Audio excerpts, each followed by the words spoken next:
Buenas tardes.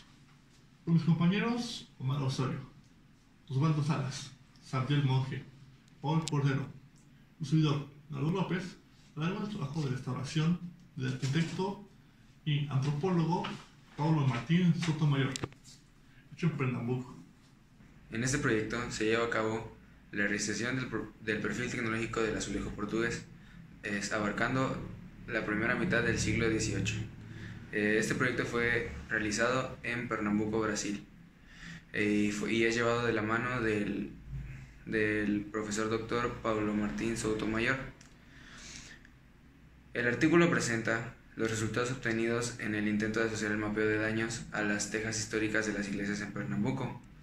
De acuerdo a su perfil tecnológico, inicialmente mapeo de daños, junto con su contexto bibliografía, mostró evidencia de que el perfil tecnológico había retrocedido comparando azulejos importados del siglo XVII con los del siglo XVIII.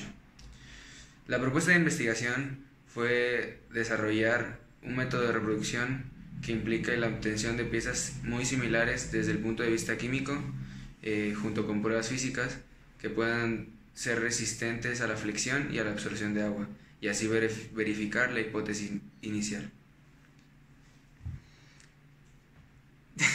La historiografía portuguesa muestra evidencia de cambios más marcados en la producción y uso de azulejos a finales del siglo XVI, cuando en 1580 Portugal perdió su independencia del azulejo, siendo considerado un material higiénico y un material decorativo, además de ser asequible, sin comparación. Por ejemplo, la cantería influyó en su propagación en una sociedad en crisis.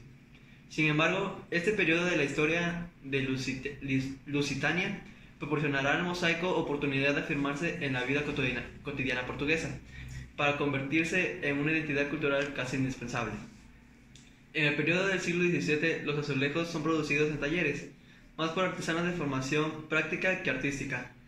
Tales artesanos definitivamente darán la escala monumental que caracteriza a los azulejos portugueses, así como su idoneidad para la arquitectura.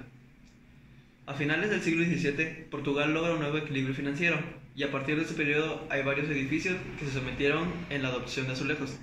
En esta primera mitad del siglo XVII, que el azulejo portugués entra en el gusto popular, comenzando un gran periodo. Es necesario simplificar la fuerza laboral y permitir así especialización. Los patrones repetitivos están siendo reemplazados gradualmente por grandes paneles figurativos, que son composiciones en mosaico donde el azulejo sobre las escenas blancas de la vida cotidiana están pintadas con humanos, animales y plantas. La producción de mediados del siglo XVII aumentó considerablemente en respuesta a la creciente demanda, también en consecuencia de pedidos de Brasil. Este periodo se conoce como la Gran Producción de Jonin, en parte coincidente con el periodo del reinado de Dom João V. Estéticamente, el aumento de producción condujo a la repetición de figuraciones, con razones seriales como estampida y simplificar la pintura de las escenas, ganando los cuadros gran importancia escenográfica. Este es una reacción química de elementos constituyentes de las baldosas o barnices protectores. Se le relaciona con el perfil tecnológico. Este otro de igual manera está relacionado con el perfil tecnológico y se debe a la contaminación del material. Este otro se debe al endurecimiento de la masa del mosaico. De igual manera se relaciona con el perfil tecnológico. Aquí el mosaico se desmorona, de igual manera se relaciona con el perfil tecnológico y se le denomina desagregación.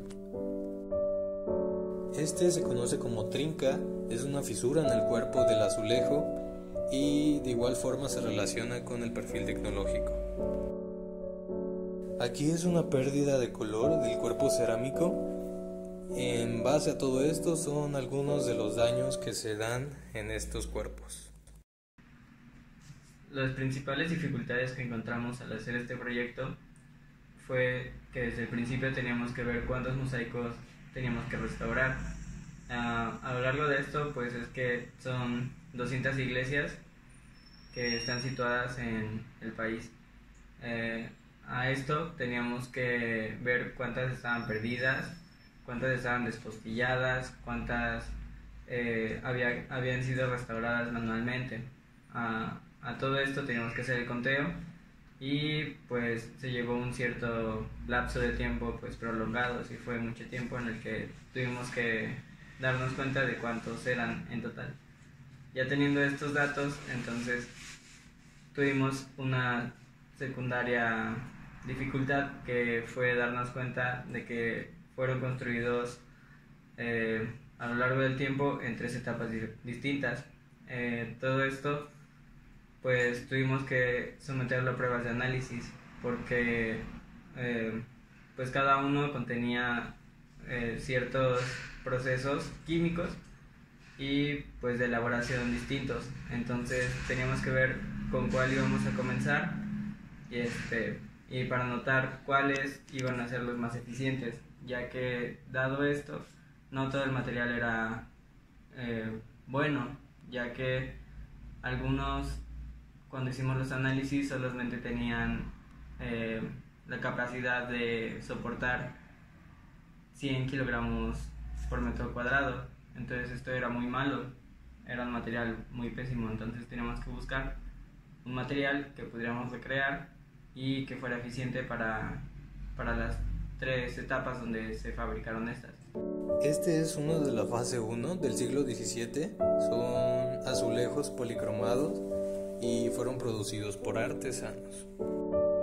El siguiente es de la fase 2 de la primera mitad del siglo XVIII, azulejos azules y blancos, de igual forma producidos por artesanos y pintores.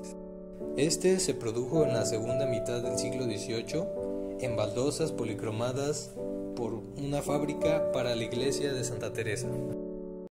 Ya con esto nos dimos al proceso de la reconstrucción, que una de las principales dificultades que encontramos en ese proceso fue que hicimos todo el proceso químico y elaboramos la pasta. Ya con esto lo que proseguía era meterlo al horno, pero no tomamos en cuenta el tiempo de secado natural. Entonces lo que sucedió fue que al meterlo al horno pues se quebró. Ya teniendo estos antecedentes pudimos darle el tiempo suficiente para que pudiera tener el secado natural, y ya estando secado lo pudimos pasar al horno y resultó ser muy eficiente y con una buena calidad. Y así concluiríamos pues las dificultades que pasaron en el proceso del proyecto y pues la finalización de este con un buen resultado. Principalmente se tuvo en cuenta el identificar la diferencia en los estándares de los daños a los azulejos importados para el revestimiento interno de las iglesias en Pernambuco en los siglos XVII y XVIII. En segundo lugar, se buscó relación en si estos daños podrían asociarse con el perfil tecnológico. La propuesta de investigación fue tecnológicamente calificada por un grupo específico de mosaicos y verificada por si había correlación entre la degradación de la parte de diferentes periodos y sus características tecnológicas. Para esto, el primer desafío enfrentado fue el hecho de una caracterización física a través de las pruebas de esfuerzo, de ruptura flexural y la caracterización mineralógica por técnica de distracción de rayos X. También se implicaron procesos destructivos de las muestras, especialmente el TRF, que necesitaba una gran cantidad de especímenes, alrededor de 20 como mínimo.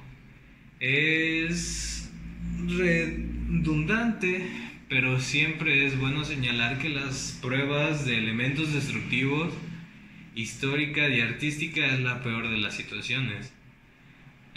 Por otro lado, el hecho de que sea precisamente en la primera mitad del siglo XVIII, el cambio en los medios de producción de azulejos en Portugal se debía a que las pequeñas fábricas pasaron a la producción, o la producción la pasaron a fábricas mucho más grandes, debido a la demanda y que implicaba un estándar tecnológico inferior a los producidos en la segunda mitad del siglo XVII. También a finales del siglo XVIII, donde a través del mapeo de daños se identificó una mayor recurrencia del daño resultante de intrínseco al material mismo.